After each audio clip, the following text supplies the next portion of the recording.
दोस्तों आज भी 70% स्टूडेंट्स ऐसे हैं, जब भी वो ये डिसाइड करते हैं कि आज से मैं टाइम टेबल के अकॉर्डिंग चलूंगा, तो उनका टाइम टेबल कुछ इस तरीके का होता है कि डेली मॉर्निंग में मैं 7 बजे उठूंगा, 15 मिनट में ब्रश करने में लगाऊंगा, फिर आधा घंटा मैं नहाने में लगाऊंगा, फिर 8 से 8:30 बजे तक मैं मेडिटेशन करने बैठूंगा, 8:30 से 9 बजे तक मैं ब्रेकफास्ट करूंगा, 9 बजे मैं पढ़ने बैठूंगा, फिर 10 से 11 में रेस्ट करूंगा। बहुत सारे लोग इस टाइम टेबल को बना लेते हैं, लेकिन मैं आपको बताता हूं 99% स्टूडेंट ऐसे टाइम टेबल को कभी फॉलो नहीं कर पाएंगे।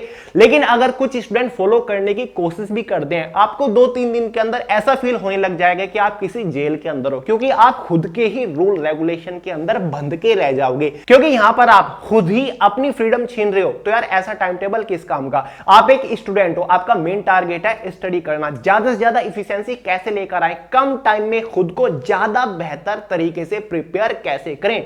तो आज इस वीडियो में आपके लिए एक ऐसा ही टाइम टेबल लेकर आया हूं, जिसको अगर आप फॉलो कर लेते हो तो गारंटेडली कम टाइम में आप बहुत ही बेहतर तरीके से हर एग्जाम के लिए खुद को प्रिपेयर कर लोगे और जबरदस्त इफिशिएंसी निकल के भी आएगी। और बहुत ही डीप एनालाइज करने के बाद इसे मैं आपके साथ शेयर कर रहा हूं, और इसीलिए मैंने इसको father of all time table नाम दिया है, क्योंकि एकदम यूनिक रहने वाला है। डिटेल टाइम टेबल तो आपके साथ शेयर करने जा ही रहा हूं, उससे पहले हमेशा से बहुत सारे स्टूडेंट्स के क्वेश्चंस आते रहे हैं कि भैया डेली स्टडी को कम से कम कितना टाइम देना चाहिए ताकि हम खुद को अच्छे से प्रिपेयर कर सके। तो चलिए आज सबसे पहले आपका यही डाउट क्लियर कर देता हूं कि प्रिपरेशन को कितना टाइम देना चाहिए। टोटल 24 आवर आपके पास होती है दिन और रात मिला के, ये मैंने यहां पर लिखा हुआ है। अब उसमें से अगर 8 घंटे मिनिमम स्लीप के निकाल दे, यानी कि रात को आप सो रहे हो वो 8 घंटे निकाल दे, अगर आप मेंटली काम करो तो 8 घंटे स्लीप के बहुत होते हैं।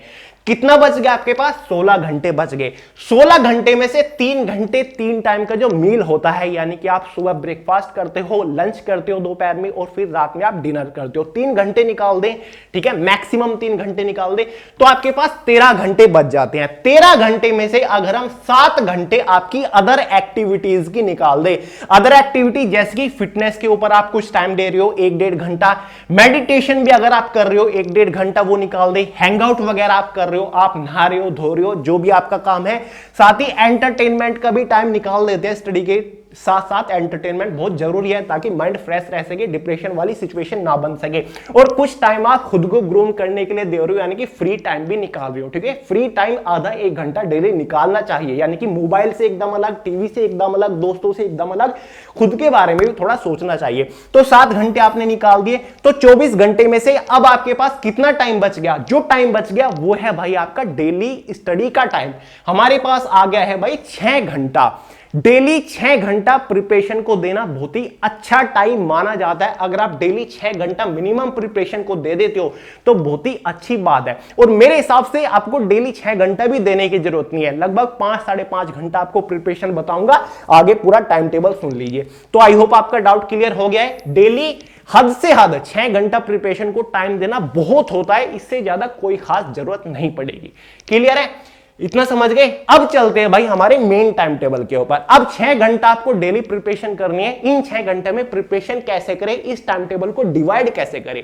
अब इस 6 घंटे को आप 3 परफेक्ट टाइम स्लॉट्स में डिवाइड कर ले, यानी कि पूरे दिन में आपको किस किस टाइम प्रिपरेशन करनी चाहिए, पूरे दिन में सबसे बेस्ट एकदम परफेक्ट टाइम कौन सा होता है प्रिपरेशन करने का, आज ये भी मैं आपको बता रहा हूं, एकदम साइंटिफिक प्रूवन तरीका है।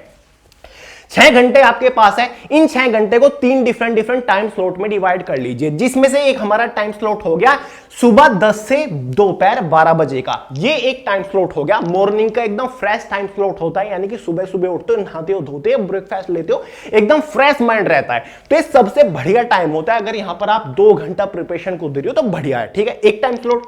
दूसरा टाइम स्लॉट आफ्टरनून का हमारा होता है। 12 बजे आप पढ़े, उसके बाद आपने लंच वगैरह लिया, थोड़ा रेस्ट वगैरह आपने कर लिया, उसके बाद 3 से 5 घंटे का सबसे बढ़िया टाइम स्लॉट होता है, क्योंकि यहां पर भी आप फ्रेश होते हो। दोपहर में आपने थोड़ा बहुत पावर नैप वगैरह लिया तो आप फ्रेश होते हो। तो ये एक टाइम स्लॉट है। 2 घंटे यहां पर लगाए, 4 घंटे हो गए 6 में से। अब लास्ट के 2 घंटे एक इवनिंग का टाइम स्लॉट होता है, रात को 8 से 10 बजे का, यानी कि जहां पर आप ब्रेकफास्ट करके थोड़ा सा टहल लेते हो और 8 से 10 पढ़ने बैठते हो। तो 6 घंटे को इन 3 डिफरेंट टाइम स्लॉट में डिवाइड कर लीजिएगा। सबसे बेस्ट प्रिपरेशन टाइम पीरियड होता है। फ्रेंड्स ये सबसे बेस्ट साइंटिफिक तरीका है, एकदम आपको बता रहा हूं, साइंटिफिकली प्रूवन है, यानी कि एकदम फ्रेश रहोगे अगर आप इन टाइम स्लॉट में प्रिपरेशन करो। क्योंकि काफी लोग कंफ्यूज होते हैं, रात में कुछ लोग लगातार 6 घंटे रात में पढ़ रहे हैं, कुछ लोग दोपहर में पढ़ रहे हैं, नींद आ रही है, टायर्डनेस फील कर रहे हैं। तो मेरे हिसाब से बढ़िया है, लगातार मत पढ़िए, धीरे धीरे पढ़िए। और ये जो 2-2 घंटे के टाइम स्लॉट है ना, इनमें भी आपको 2 घंटा लगातार बैठ के नहीं पढ़ना। अब देखिए कौन सा सब्जेक्ट पढ़ना है, कैसे पढ़ना है, कितना टाइम देना है, बता रहा हूं, पहले समझिए। अब पहला टाइम स्लॉट है आपका मॉर्निंग में, सुबह 10 से 12 बजे तक। आप फ्रेश होके बैठे, आप नहाए धोए, मेडिटेशन, एक्सरसाइज, आपने जो भी कुछ किया, ब्रेकफास्ट किए और 10 बजे आप पढ़ने बैठ गए। अब ये जो 2 घंटा है आपको लगातार पढ़ने की जरूरत नहीं। कोई भी आप सब्जेक्ट पढ़ रहे हो, मान लीजिए सबसे पहले 10 बजे आपने किताब उठाई, सेल्फ स्टडी कर रहे हो, फिर कुछ भी आप कर रहे हो, मोबाइल से पढ़ रहे हो, तो 50 मिनट ही आपको पढ़ना है। 10 से 10:50 तक आपको पढ़ना है। 50 मिनट आपने डेडिकेशन के साथ प्रिपरेशन करी, नोट्स वगैरह बनाए, थ्योरेटिकल पढ़ा, कॉन्सेप्ट क्लियर किया, कैसे भी, ठीक है। ये 50 मिनट आपने पढ़ा, यहां पर मैंने लिख दिया, ये आपने दिया स्टडी को, 50 मिनट स्टडी को दिया। फिर आपको 10 मिनट, यहां पर देखिए 10 मिनट देना है एक ब्रेक, 10 मिनट एक ब्रेक लेना है। और फिर 10 मिनट में आप कैसा ब्रेक लेना है, आप थोड़ा बहुत टहल सकते हो, घूम सकते हो, थोड़ा बहुत पानी वगैरह पी सकते हो, लेकिन ब्रेक देना जरूरी है। लगातार 2 घंटे मत पढ़िएगा, 50 मिनट पढ़े, फिर 10 मिनट का रेस्ट लिया और फिर यहां पर फिर 50 मिनट आपने स्टडी को दिया, ठीक है। स्टडी, ब्रेक और फिर स्टडी, ये टाइम स्लॉट हमारा पूरा हुआ। आपने एक सब्जेक्ट पढ़ा, अब दोपहर में आपने लंच वगैरह लिया, पावर नैप लिया, थोड़ा बहुत सोए, उसके बाद फ्रेश हो गए। आफ्टरनून आपने 3 बजे बुक फिर से उठा ली, दूसरे सब्जेक्ट की या फिर सेम सब्जेक्ट की, doesn't matter, depend on you, ठीक है। फिर आपने 50 मिनट स्टडी को दिया, फिर 10 मिनट का ब्रेक लिया और फिर 50 मिनट आपने स्टडी को दिया। ये टाइम स्लॉट खत्म। फिर हमारा इवनिंग का टाइम स्लॉट आता है, जहां पर आप ब्रेकफास्ट करके थोड़ा बहुत टहल के दोबारा से बुक उठा रहे हो 8 बजे। यहां पर भी आपने 50 मिनट स्टडी किया, फिर 10 मिनट का आपने एक ब्रेक लिया और फिर 50 मिनट आपने स्टडी किया, ठीक है। यानी कि 3 टाइम स्लॉट में आपके 10-10 मिनट के तो ब्रेक ही हो गई, यानी कि टोटल 5.5 घंटा ही प्रिपरेशन हो रही है। तो ये काफी है, ब्रेक लेना बहुत जरूरी है, लगातार पढ़ने की कोशिश मत करिएगा। अब ये जो ब्रेक है ना, ये ब्रेक किस टाइप का है, इस ब्रेक में आपको अपना माइंड डाइवर्ट नहीं करना है। मैंने लिख दिया, देखिए यहां पर 3 ब्रेक हो गए तीनों टाइम स्लॉट में। तो don't divert your mind, mind को डाइवर्ट नहीं करना। 10 मिनट का ब्रेक ले रहे हो, ये नहीं कि आप मोबाइल उठाने लग गए, आप इंस्टाग्राम के ऊपर रील्स देखने लग गए, यूट्यूब के ऊपर शॉर्ट्स देखने लगे, वीडियोस देखने लग गए, या फिर फेसबुक के ऊपर लग गए, व्हाट्सएप पे चैट करने लगे। नहीं, यहां पर आपका माइंड डाइवर्ट होगा। 50 मिनट जो आपने पढ़ा वो भी माइंड से ऐसे उड़ जाएगा, पता नहीं कहां चला गया। माइंड डाइवर्ट नहीं करना। 10 मिनट का ब्रेक ले रहे हो, जहां पर पढ़ रहे हो, रूम में हो तो 10 मिनट वहां पर थोड़ा सा टहल लिए, बाहर थोड़ा सा माहौल देख लिया बाहर का कैसा है, पानी वगैरह पी लिया, ठीक है। तो ये होता है 10 मिनट का ब्रेक। ये नहीं कि आप सोचा कि यार 10 मिनट है मोबाइल चेक कर लूं ना, ये नहीं, इससे माइंड डाइवर्ट होगा। 2 घंटे प्रिपरेशन करने बैठे हो ना, तो प्रिपरेशन करना है, मोबाइल वगैरह को एक तरफ रख दीजिएगा। मैं तो ये कहता हूं जब 2 घंटा प्रिपरेशन करके उठते हो तो उसके आधा घंटे तक भी मोबाइल या फिर टीवी में आपको नहीं घुसना चाहिए, समझ गए। तो ये 10-10 मिनट का ब्रेक है, इसको वेस्ट नहीं करना, माइंड डाइवर्ट नहीं करना, माइंड को टाइम दीजिए। 10 मिनट में टाइम होता है जो आपने 50 मिनट पढ़ा, ताकि आपका माइंड उसको रिस्टोर कर सके, माइंड उसको एनालाइज कर सके और अपने अंदर फिट कर सके, ठीक है। तो टाइम दीजिए माइंड को एक्सेस करने का, जो आपने पढ़ा डेटा, समझ गए।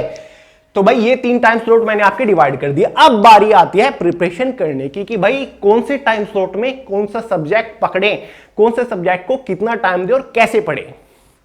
पहला आपका टाइम स्लॉट है, पहले टाइम स्लॉट में 10 से 12 में आप उस सेक्शन को लो जिसमें आप सबसे ज्यादा वीक हो, क्योंकि सबसे ज्यादा फ्रेश रहोगे, सबसे ज्यादा फोकस आपका मॉर्निंग के टाइम पर बनेगा। मैथ्स काफी लोगों की प्रॉब्लम होती है, तो इसलिए मैंने एग्जांपल के तौर पर यहां पर मैथ्स रख दिया। पहले टाइम स्लॉट में आपने मैथमेटिक्स को डेडिकेशन के साथ 2 घंटा पढ़ा, 10 मिनट का बीच में ब्रेक ले लिया। दूसरे टाइम स्लॉट में आपने दूसरा सब्जेक्ट उठा लिया, 3 से 5 में आपने जनरल अवेयरनेस पढ़ लिया, 50 मिनट पढ़ा, 10 मिनट कर ब्रेक, फिर 50 मिनट पढ़ लिया, ठीक है। 2 टाइम स्लॉट खत्म। तीसरा टाइम स्लॉट आता है, मोस्ट इंपोर्टेंट है, 8 से 10 का। अभी इसमें क्या पढ़ें, 2 सब्जेक्ट आपने पढ़ लिया। हमेशा बोलता हूं कि भाई एक दिन में 2 ही सब्जेक्ट को कवर करने की कोशिश करिएगा, उससे ज्यादा सब्जेक्ट के ऊपर मत बढ़िएगा, इससे आपके माइंड में कंफ्यूजन होगा, फ्रस्ट्रेशन आएगा और कुछ नहीं होगा। एक दिन में 2 सब्जेक्ट को अलग अलग पढ़ने की कोशिश करेगा। तो 2 टाइम स्लॉट तो हमारे खत्म हो गए। अब तीसरे टाइम स्लॉट में क्या करें, और रात वाला टाइम स्लॉट है जहां पर बहुत सारे लोग टायर्ड फील करते हैं, नींद आती है पढ़ते वक्त। तो इसमें क्या लें, इस टाइम स्लॉट में आपको कुछ इंटरेस्टिंग और कुछ चैलेंजिंग सब्जेक्ट उठा लेना है। कुछ भी ऐसा स्टडी मटेरियल उठा लीजिए जो भी आपके लिए थोड़ा सा चैलेंजिंग हो, जिसमें मन लगे, इंटरेस्टिंग हो। फॉर एग्जाम्पल 8 से 10 के 2 घंटे के टाइम स्लॉट में आप मॉक पेपर सोल्व कर सकते हो। 8 से 10 के टाइम स्लॉट में आप रात वाले में क्वेश्चंस के ऊपर प्रैक्टिस कर सकते हो। जो दिन भर आपने जीएस पढ़ा, इसके जो ऑब्जेक्टिव क्वेश्चन है उसको खुद से सोल्व कर सकते हो। साथ ही आप रिवीजन पकड़ लीजिए, दिन में जो आपने पढ़ा रात को आप रिवीजन भी कर सकते हो, या फिर 2 घंटे में आप सब कुछ भी कर सकते हो, मॉक भी सोल्व कर सकते हो, प्रैक्टिस भी कर सकते हो और रिवीजन भी कर सकते हो, क्योंकि रिवीजन जल्दी हो जाएगा। साथ ही आप सेल्फ स्टडी भी कर सकते हो। मान लीजिए मैथ्स का आपका कॉन्सेप्ट क्लियर नहीं है, दिन में आपके पास 2 घंटे थे, तो 2 घंटे आपने मोबाइल के ऊपर किसी की ऑनलाइन क्लासेस ले ली, टॉपिक का कॉन्सेप्ट क्लियर कर लिया। रात में आप 2 घंटा सेल्फ स्टडी कर लीजिए मैथ्स से लेकर, क्योंकि आपका मैथ्स वीक है तो मैथ्स को ज्यादा टाइम देना पड़ेगा। तो आप रात को 2 घंटा सेल्फ स्टडी करिए, खुद से उसी टॉपिक से रिलेटेड क्वेश्चन को सोल्व करिए जो दिन में आपने क्लास में पढ़े थे। या फिर रात को जो आपके पास 2 घंटे का टाइम स्लॉट है, इसमें कोई भी वीक सेक्शन उठा लीजिए। चारों सब्जेक्ट में से जो सब्जेक्ट आपका सबसे ज्यादा वीक है उसको आप रात वाले टाइम स्लॉट में ले लीजिए, तो आपको बेनिफिट मिलेगा। मान लीजिए पहले दिन आपने मैथ्स उठाया, जनरल अवेयरनेस उठाया, मैथ्स आपका ज्यादा वीक है तो मैथ्स को आपने रात वाले टाइम स्लॉट में डिवाइड कर दिया, यानी कि दिन में आप मैथ्स को 4 घंटा दे रहे हो क्योंकि मैथ्स आपका ज्यादा वीक है, ठीक है। दूसरे दिन आप रीजनिंग को ले लीजिए, फिर इंग्लिश को ले लीजिए, और जो सब्जेक्ट आपका ज्यादा वीक है तीसरे टाइम स्लॉट में उसको ले लीजिए। वीक आपको लग रहा है कि मेरा मैथ है तो तीसरे टाइम स्लॉट में इसको जारी रखिए। यानी कि तीसरा जो टाइम स्लॉट है उसको आप अपने अकॉर्डिंग भी, अपनी परफॉर्मेंस के अकॉर्डिंग, अपनी स्टेटस के अकॉर्डिंग, अपने लेवल के अकॉर्डिंग भी चेंज कर सकते हो, स्विच कर सकते हो। लेकिन मैं यही कहूंगा कुछ चैलेंजिंग, कुछ इंटरेस्टिंग ही रखिए ताकि आपको नींद वगैरह ना आए। रिवीजन मैंने आपको इसमें इसलिए बताया क्योंकि रिवीजन में आपको एक सेटिस्फैक्शन मिलेगा, क्योंकि दिन में जो आपने पढ़ा अगर आप उसको रात को रिवाइज कर रहे हो ना तो एक सेटिस्फैक्शन मिलेगा कि हाँ आज मैंने कुछ सीख लिया है। इसी वजह से टायर्डनेस वाली या फिर नींद वाली फीलिंग बिल्कुल नहीं आएगी, ठीक है। और हमेशा बोलता हूं अगर आप किसी भी टॉपिक से रिलेटेड क्लास ले रहे हो, जितने घंटे आपने क्लास ली, 1 घंटा आपने कोचिंग क्लास ली, 1 घंटा फिर आपने ऑनलाइन स्टडी करी, तो उसका कम से कम 1.5 गुना, 1 घंटे का 1.5 गुना कितना हो जाएगा, 1.5 घंटा हो जाएगा। 1.5 घंटा उसी टॉपिक के ऊपर सेल्फ स्टडी भी करनी चाहिए। अगर आपने दिन में 1 घंटा मैथ्स की कोई क्लास ले ली यूट्यूब के ऊपर, तो रात में कम से कम उसका 1.5 गुना, 1.5 घंटा सेल्फ स्टडी कर लीजिएगा, आपका काम हो जाएगा। तो भाई ये हो गया एक अच्छा टाइम टेबल। डे 1 आपका ऐसे निकल गया, 6 घंटे की प्रिपरेशन कर ली 3-3 टाइम स्लॉट में। फिर डे 2 में भी आपकी 6 घंटे में दूसरे अलग अलग सब्जेक्ट लीजिए। फिर डे 3 में आपका ये वाला आ जाएगा मैथ्स जीएस, और फिर ये तीसरा टाइम स्लॉट, ठीक है। तो आपकी इस तरीके से बहुत ही अच्छे से प्रिपरेशन हो जाएगी। इसके ऊपर मैंने बहुत भाई रिसर्च करी, बहुत डीप रिसर्च करी, तब जाके मुझे पता चला कि हाँ लोग क्या कह रहे हैं, जो एक्सपीरियंस है, रैंकर्स हैं, उनका क्या कहना है टाइम टेबल के ऊपर, इस टाइप के टाइम टेबल के ऊपर। और जो स्टूडेंट्स की ऑर्गेनाइजेशन है, जो स्टूडेंट्स के ऊपर काम करती है, रिसर्च वगैरह करती है, उनके भी कुछ मैंने वीडियोज या फिर ब्लॉग्स वगैरह देखे, तब जाके ये टाइम टेबल आपके साथ शेयर कर रहा हूं, ठीक है। तो भाई ये हो गया एक fully time table, father of all kind time table. अब बाकी आपके ऊपर डिपेंड करता है कि भाई आप इसको फॉलो करते हो या फिर नहीं करते हो आप। तो चलिए फ्रेंड्स, आज की इस वीडियो में इतना ही था। आई होप आपको मजा आया होगा, कुछ नया पता लगा होगा और आप इसको फॉलो भी करोगे। और वीडियो पसंद आए लाइक करेगा, रिक्वेस्ट करता हूं दोस्तों का ज्यादा से ज्यादा शेयर करेगा, चैनल को सब्सक्राइब करना मत भूलिएगा, क्योंकि ऐसी इंटरेस्टिंग इंपॉर्टेंट वीडियो आपके लिए लेकर आता रहता हूं। तो चलिए दोस्तों, इस वीडियो में इतना ही था, मिलते हैं अगली वीडियो में बहुत जल्द, तब तक के लिए जय हिंद।